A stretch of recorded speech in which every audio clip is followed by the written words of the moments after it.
ایک عورت کا شوہر سفر پہ جانے لگا تو وہ بالائی منزل میں تھی اور نچلی منزل میں اس کا باپ تھا. شوہر نے اس سے کہا کہ اس منزل سے نیچے نہیں اترنا.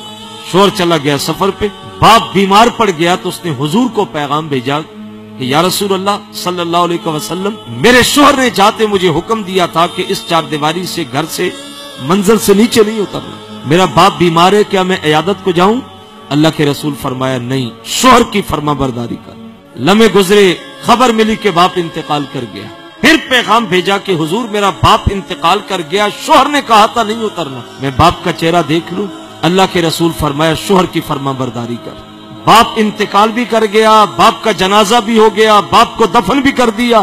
اللہ کے رسول صلی اللہ علیہ وسلم نے ارشاد فرمایا اے خاتون سن، تو باپ کی عیادت کو نہیں آئی، باپ کا چہرہ دیکھنے نہیں آئی، باپ کے جنازے میں نہیں آئی، تو نے شوہر کی فرما برداری کی. فرمایا تیری اس فرما برداری کی وجہ سے اللہ نے تیرے باپ کو بخش دیا ہے کہ تو نے شوہر کی فرما برداری کی ہے.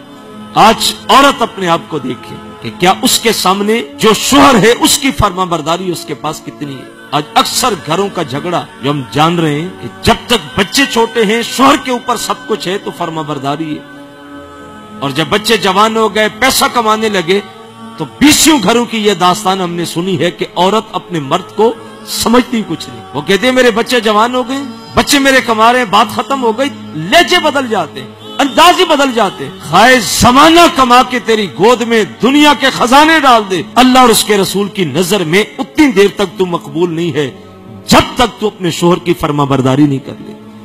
اس ویڈیو کو شیئر ضرور کیجئے، ہو سکتا ہے آپ کے ایک شیئر سے یہ بات کسی کے دل میں اتر جائے. جزاک اللہ.